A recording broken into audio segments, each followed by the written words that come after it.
Hello students. देखिए, पिछले हम जो लेक्चर हुआ था उसमें हमने लाइव लेक्चर लिया था और उसमें कुछ प्रॉब्लम्स दी थी और एक बच्चे ने बताया कि हमें क्वेश्चन नंबर 3 का आंसर नहीं आ रहा है। तो परहैप्स जो आपने नर्स्ट इक्वेशन लगाया होगा E = E0 minus 0.0591 upon n log Cu plus ion concentration upon ये शायद Ni plus 2 ion concentration upon Cu ion concentration आया होगा। तो इसमें होगा क्या कि log की वैल्यू जो है 1/10 आएगी, 10 to the power -1, तो -1 log 10 हो जाएगा।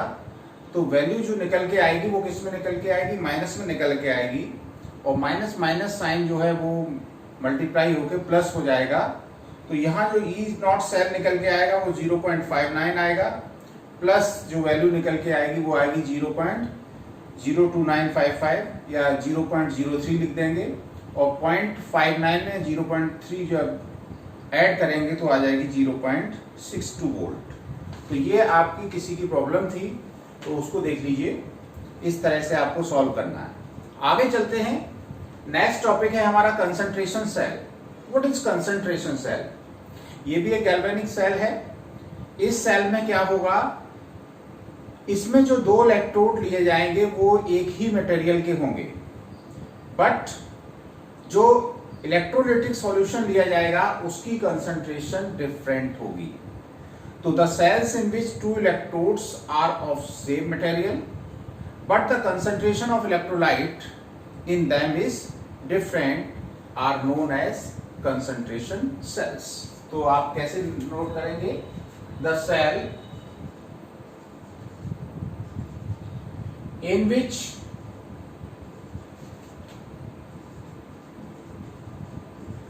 electrodes taken are of same material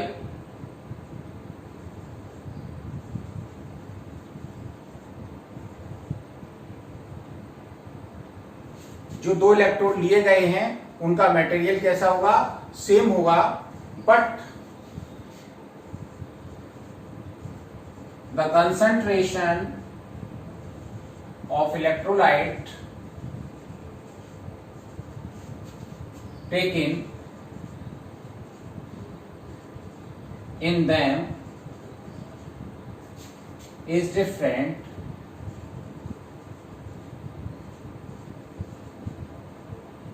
are known as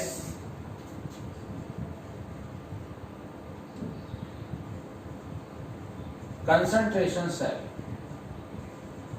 ऐसे सेल को जिनमें दोनों इलेक्ट्रोड जो है वो एक ही मटेरियल के ले लें और क्या करें, उसमें कंसंट्रेशन जो 2 सॉल्यूशन भरे हुए हैं उनकी डिफरेंट ले लेंगे। जब कंसंट्रेशन डिफरेंट लेंगे तो क्या होगा, जिस सेल में कंसंट्रेशन लो होगी उसमें क्या होगा, मेटल का मेटल आयन में जाने की टेंडेंसी होगी, मतलब ऑक्सीडेशन होगा, वो एनोड का वर्क करेगा। और जिसमें कंसंट्रेशन हाई होगी उसमें सॉल्यूशन में से आयंस मेटल पे डिपॉजिट होने की टेंडेंसी होगी, उसमें क्या होगा, रिडक्शन होगा और इसलिए उसको क्या माना जाएगा, कैथोड माना जाएगा। तो इस तरह से लोअर कंसंट्रेशन वाले इलेक्ट्रोड पर ऑक्सीडेशन होगा और हायर कंसंट्रेशन वाले इलेक्ट्रोड पर रिडक्शन होगा। और ये सेल रिएक्शन कब तक चलेगी? जब तक कंसंट्रेशन बराबर नहीं हो जाती, और जब कंसंट्रेशन इक्वल हो जाएगी उस समय सेल रिएक्शन स्टॉप हो जाएगी और उसका जो पोटेंशियल है वो 0 हो जाएगा। तो देख लीजिए इस सेल को, इसमें क्या करेंगे, हम एक कंटेनर लेंगे और इस कंटेनर को एक पोरस पोर्ट द्वारा 2 भागों में डिवाइड कर देंगे। ये आपका जो लगा हुआ है वो क्या है, पोरस पार्टीशन है। ये है आपका पोरस पार्टीशन जो इस कंपार्टमेंट को 2 पार्ट में डिवाइड कर रहा है। इस तरफ हमने सपोज करिए एक आपकी जिंक रॉड ले ली, दिस इज जिंक रॉड,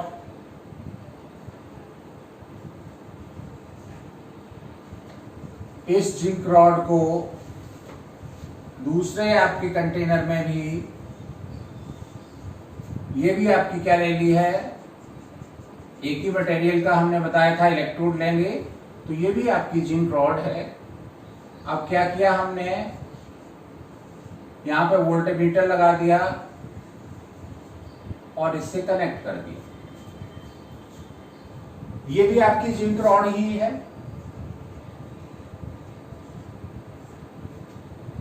इसमें भी जिंक सल्फेट सॉल्यूशन भरा है, इसमें क्या है, ZnSO4 सॉल्यूशन है, इसकी कंसंट्रेशन कितनी है, C1 है। इसमें भी जिंक सल्फेट सॉल्यूशन भर रखा है, this is also ZnSO4 solution. इसकी कंसंट्रेशन मान लीजिए कितनी है, C2 है,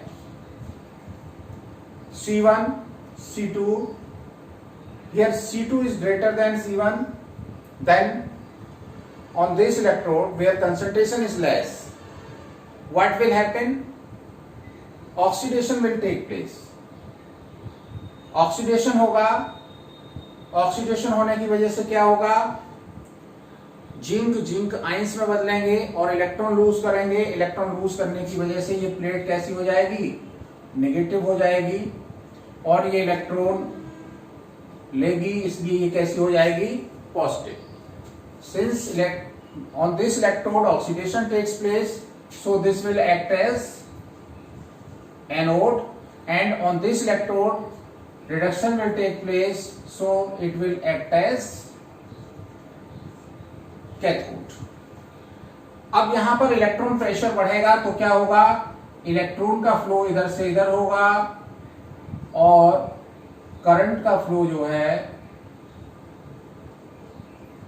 वो कैथोड से एनोड की तरफ होगा। तो ये आपका एक कंसंट्रेशन सेल हो गया जिसमें जिंक रॉड इधर भी है, जिंक रॉड इधर भी है, इसमें जिंक सल्फेट सॉल्यूशन है, इधर भी जिंक सल्फेट सॉल्यूशन है, इधर C1 कंसंट्रेशन है, इधर C2 कंसंट्रेशन है। C1 concentration is less than C2, then on this electrode oxidation and on this electrode reduction will take place, and due to this oxidation reduction reactions electron will transfer from left to right electrode and current will flow from right to left. This cell will work until the concentration becomes equal. ये आपका porous spot है, इससे electrolyte का transfer हो सकता है और ये प्रोसेस ये सेल तब तक वर्क करता रहेगा जब तक कि दोनों तरफ कंसंट्रेशन इक्वल नहीं हो जाती। तो इस सेल को देखिए रिप्रेजेंट कैसे करेंगे, समझ लीजिए, Zn प्लस 2 आयन, इसकी कंसंट्रेशन है C1, दो पैरेलल लाइन, ये आपका पोरस स्पॉट है, साल्ट ब्रिज है या ये पोरस स्पॉट है, ये 2 लाइंस द्वारा रिप्रेजेंट किया जा रहा है। साल्ट ब्रिज का जो काम होता था वही इस पोरस स्पॉट का काम है, दो सॉल्यूशंस को कनेक्ट कर रहा है। उसके बाद Zn plus 2 ion, concentration C2, ZnS. This is the representation of concentration cell in which the ionic concentration is different but the electrodes are same. तो ये बहुत इंपॉर्टेंट बात है, इसको ध्यान से देख लीजिए। अब इसमें एक बात ध्यान देने की है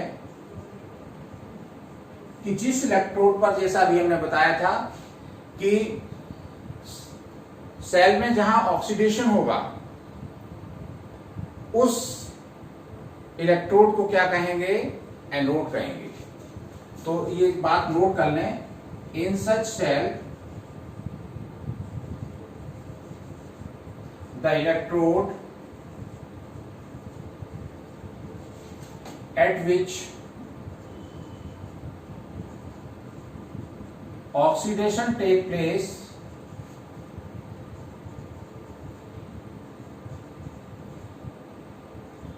act as एनोड। इसका मतलब क्या है? नेगेटिव पोल होगा। दूसरी बात हमने इसमें क्या बताई थी, इस पे कंसंट्रेशन लोअर होती है, ठीक है ना। तो the electrode at which oxidation take place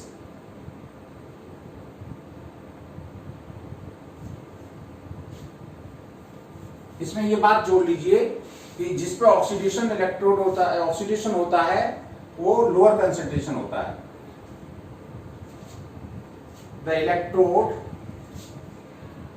at which oxidation take place with lower concentration and act as anode, negative pole.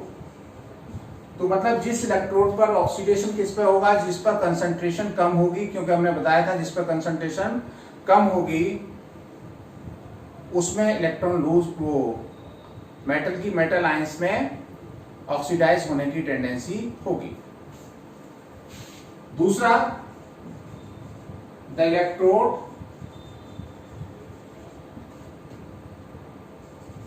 Eight which reduction take place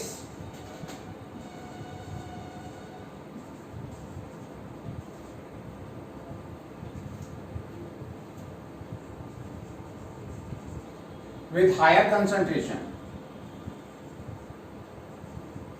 जिस पे हायर कंसंट्रेशन होगी उस पे रिडक्शन होगा एंड एक्ट्स एज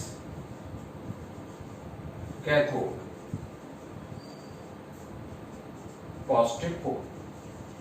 तो ये बात आपकी ध्यान देने की थी कि जिस पे कंसंट्रेशन कम होगा उस पे इलेक्ट्रोड पे क्या होगा, ऑक्सीडेशन होगा, C1 is less then, concentration C1 is less than C2, जिस पे कम है उस पे ऑक्सीडेशन होगा, और जिस पे इस पे क्या होगा, ऑक्सीडेशन होगा, और इस पे क्या होगा, रिडक्शन होगा। तो ये बात तो समझ में आ गई होगी। अब इलेक्ट्रोड रिएक्शन कैसे होंगी वो देख लीजिए। Electrode reactions Zn equal Zn plus 2 ion, इसमें कंसंट्रेशन क्या है, C1 है, ऑक्सीडेशन होगा प्लस 2 इलेक्ट्रोड। ये किस पे हो गया, ये आपके लेफ्ट इलेक्ट्रोड पे रिएक्शन हो गई। राइट इलेक्ट्रोड है Zn plus 2 ion plus 2 electron, यहां कंसंट्रेशन क्या है, C2, तो ये Zn हो गया। अगर दोनों को जोड़ दें तो ये इलेक्ट्रॉन इलेक्ट्रॉन कैंसिल हो गए, Zn S कैंसिल हो गया। आप ये भी सोच सकते हैं कि Zn प्लस 2 आयन ये भी कैंसिल हो सकते हैं, लेकिन नहीं, क्यों? क्योंकि यहाँ कंसंट्रेशन डिफरेंट है, ये बिल्कुल सिमिलर नहीं है। तो नेट रिएक्शन क्या हो गई, नेट रिएक्शन हो गई Zn plus 2 ion concentration C2 equal Zn plus 2 ion concentration C1। ये आपकी नेट रिएक्शन हो गई। अब इसके लिए हम क्या करेंगे, इसके लिए नास्ट इक्वेशन से हम इलेक्ट्रोड पोटेंशियल की इक्वेशन बनाएंगे। तो अगर अप्लाई करते हैं नास्ट इक्वेशन, देखिए Q इसके लिए क्या हो जाएगा, यहाँ पे अगर देखना चाहें तो Q देख लें। Q क्या हो जाएगा, Q इक्वल हो जाएगा Zn प्लस 2 आयन कंसंट्रेशन, और ये कितनी है, C1 upon Zn plus 2 ion concentration, और ये कितनी है, C2। तो ये आपकी वैल्यू C1 अपॉन C2, ये हो गई Q की वैल्यू। नास्ट इक्वेशन अप्लाई कर दें, अप्लाइंग नास्ट इक्वेशन, तो E सेल इक्वल क्या हो जाएगा, E सेल इक्वल हो जाएगा E not cell minus 0.0591 upon n log concentration Zn plus 2in C1, यहां पे क्या लेंगे C1 upon concentration Zn plus 2in, this is C2। अब देखिए इसमें चूंकि सेम मटेरियल है दोनों तरफ, तो जिनका स्टैंडर्ड इलेक्ट्रोड पोटेंशियल दोनों तरफ इक्वल होगा तो ई नोट सेल कितना हो जाएगा, 0 हो जाएगा। तो इसको क्या ले सकते हैं, और इक्वल क्या हो जाएगा, minus 0.0591 upon n log Zn plus 2in concentration C1 upon Zn plus 2in concentration C2। अगर इस माइनस साइन को हमें खत्म करना है तो क्या करेंगे, ये उलट जाएगा। तो यहां पे अगर हम कर दें पॉजिटिव तो ये आ जाएगा कंसंट्रेशन, यहां हो जाएगी C2 और यहां हो जाएगी कंसंट्रेशन C1। तो ये आपका आ गया ई सेल इक्वल हो गया 0.0591 upon n log concentration of C2 upon concentration C1। मतलब हायर कंसंट्रेशन C2 ये हायर है, C1 लोअर है। तो जनरल फॉर्म हम ये तो आप स्पेसिफिक जिंक के लिए लिख दिया। अगर हम किसी भी कंसंट्रेशन सेल के लिए जनरल फॉर्म लिखना चाहें तो क्या हो जाएगा, ई सेल इक्वल हो जाएगा 0.0591 upon n log C2 upon C1। यहां जो C2 है वो ग्रेटर देन C1। तो इस तरह से ये आपका किसी भी कंसंट्रेशन सेल का सेल पोटेंशियल निकालने का नर्स्ट इक्वेशन हो गया। यहां पे C2 की वैल्यू C1 से ज्यादा होती है तब तक सेल वर्क करेगा। जब C1 इक्वल C2 हो जाएगा, यहां पे एक बात देख लें, जब when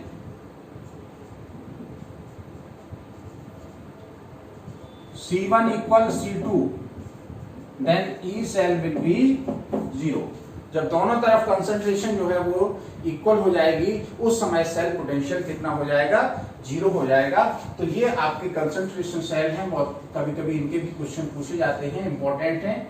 कई बार क्वेश्चन ये पूछा गया, what are the concentration cell, concentration cell होते क्या है, डिफाइन करिए। तो इसमें देखिए क्या हुआ कि कोई नेट केमिकल चेंज नहीं हुआ है इस सेल में। खास बात क्या है, there is no net chemical change, it involve only transfer of electrolyte from one concentration to another. कोई नेट रिएक्शन नहीं हो रही है, जिंक आयन है, जिंक आयन ही बना रहा, केवल कंसंट्रेशन C2 से C1 हो रही है। तो इस सेल में कोई नेट रिएक्शन नहीं होती है, नेट केमिकल चेंज नहीं होता है, केवल कंसंट्रेशन चेंज हो जाती है। तो इसको जल्दी से नोट करिए।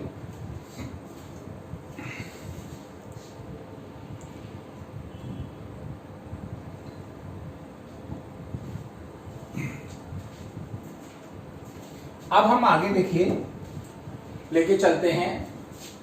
एक टॉपिक और बचा हुआ है इसमें, वो है रिलेशन बिटवीन गिव्स फ्री एनर्जी या free energy change and E cell, cell potential और फ्री एनर्जी चेंज, इसमें क्या रिलेशन है, इस पे हम और डिस्कस करेंगे क्योंकि इस पे भी न्यूमेरिकल पूछ लिए जाते हैं। तो रिलेशन बिटवीन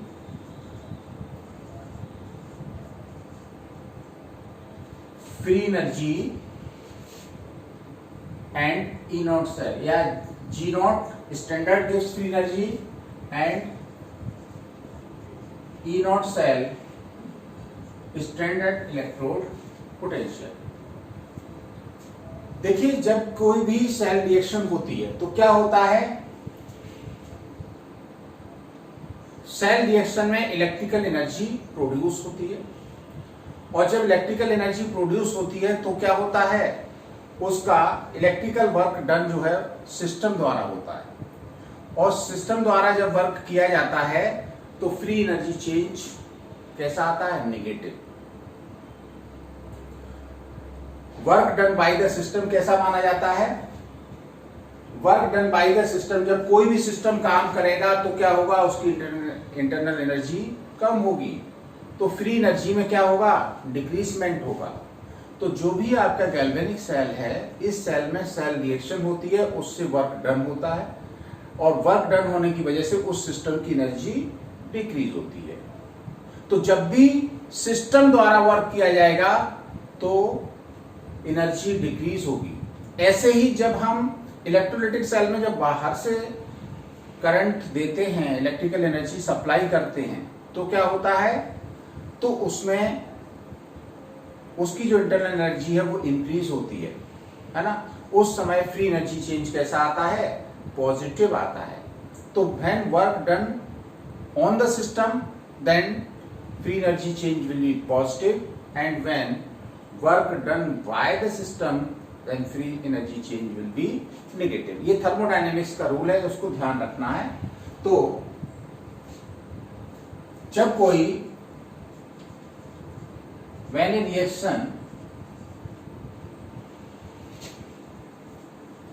take place, किसी भी सेल का reaction, when a cell reaction take place, electrical energy is produced। जब भी कोई सेल रिएक्शन होती है तो क्या होता है, इलेक्ट्रिकल एनर्जी प्रोड्यूस होती है, and electrical work done by the system is equal to, कितना वर्क होगा, जितना फ्री एनर्जी में डिक्रीजमेंट हो जाएगा, by the system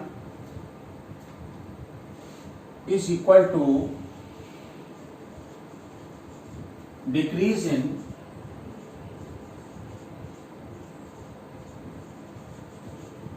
free energy. इसका मतलब क्या हुआ, इसका मतलब ये हुआ कि इलेक्ट्रिकल वर्क डन इक्वल होता है decrease in free energy minus delta जी। अब देखिए गैल्वेनिक सेल में क्या होता है, इलेक्ट्रिकल वर्क डन जो होता है वो किसके बराबर होगा, जितनी इलेक्ट्रिसिटी प्रोड्यूस होगी उसके बराबर। In galvanic cell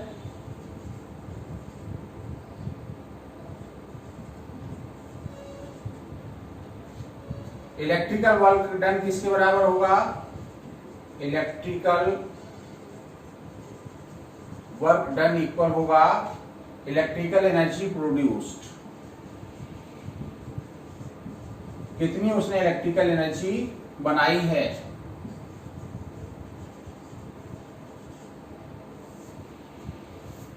electrical work done decrease in free energy के बराबर है, तो इसको हम लिख सकते हैं minus delta G equal electrical energy produce कितनी होगी, Q into E cell, cell potential into Q, और Q इक्वल क्या होता है, NF, तो ये हो जाएगी NF इंटू ई सेल। कितने, देखिए 1 मोल इलेक्ट्रॉन्स जब किसी भी सर्किट में फ्लो कर रहे हैं तो उनके द्वारा चार्ज कितना ले जाया जाता है, 96,500 कूलम। तो जब n मोल इलेक्ट्रॉन फ्लो कर रहे होंगे तो इतना तो चार्ज उससे फ्लो हो रहा होगा, सेल का EMF इतना है, तो टोटल इलेक्ट्रिकल एनर्जी कितनी प्रोड्यूस हुई, वो होगी सेल के EMF और टोटल चार्ज उसमें फ्लो हो रहा है उसके बराबर होगी, तो NF इंटू ई सेल हो जाएगा। या इसको क्या लिख सकते हैं, डेल्टा जी इक्वल लिख सकते हैं minus NF into E cell. अगर इसे स्टैंडर्ड फॉर्म में लिखना चाहें तो standard free energy change delta G not equal हो जाएगा minus NF into E not cell. ये तो आपका फ्री एनर्जी चेंज और सेल पोटेंशियल या स्टैंडर्ड सेल पोटेंशियल और स्टैंडर्ड फ्री एनर्जी चेंज में रिलेशन आ गया। अब हम इसको इक्विलिब्रियम कांस्टेंट से रिलेट कैसे करेंगे? पहले हमने आपको बताया था कि जो ई नॉट सेल होता है वो इक्वल होता है RT upon NF ln KC। ln का मतलब होता है log बेस 10, तो RT upon NF ln KC ये होता है ई नॉट सेल, या इसको हम क्या लिख सकते हैं, और इसको लिख सकते हैं 2.303 RT upon NF RT upon NF log base 10 KC। क्योंकि आपको मालूम होना चाहिए log x ln x या log base e ln x log base e x equal क्या होता है 2.303 log बेस 10 x। ये रिलेशन आप याद रखें। ln का मतलब होता है log बेस e। ये वैल्यू आपकी ई नॉट सेल की यहां पुट कर दें तो डेल्टा जी नॉट इक्वल क्या हो जाएगा, therefore delta G not equal आ जाएगा minus NF into 2.303 RT upon NF log 10 KC। NF से NF कैंसिल हो जाएगा तो इक्वल क्या आ जाएगा माइनस 2.303 RT log KC। तो ये नया रिलेशन आपका डेल्टा जी नॉट और इक्विलिब्रियम कांस्टेंट में आ गया। डेल्टा जी नॉट इक्वल हो गया minus 2.303 RT log base 10 KC। This is the another relation in standard gauge free energy and equilibrium constant। KC क्या है? KC यहाँ पर क्या है, इक्विलिब्रियम कांस्टेंट है। तो इन पर बेस्ड आपके कई न्यूमेरिकल्स बोर्ड एग्जाम्स में पूछे जाते हैं। तो फाइनली ये आपका गैल्वेनिक सेल का टॉपिक पूरा हो गया है। इनके कुछ न्यूमेरिकल्स आपको और करने हैं, इनको हम नेक्स्ट टॉपिक में और डिस्कस कर लेंगे। उसके बाद जो लास्ट टॉपिक रह जाएगा वो उसमें सेल्स के बारे में थोड़ा सा डिस्कशन होगा, कोरोसिन के बारे में डिस्कशन होगा। तो ये टॉपिक आपका शेष रह जाएगा। इसके न्यूमेरिकल एक नेक्स्ट चैप्टर में आपके नेक्स्ट टॉपिक में डिस्कस और कर लेंगे। तो इन दोनों टॉपिक्स को आप नोट्स बना लीजिए और इनको एक बार ठीक से पढ़ लीजिए, और कुल मिला के जहां से गैल्वेनिक सेल हमने आपको स्टार्ट किया था उसको एक बार फिर से रिवाइज कर जाएंगे। Thank you.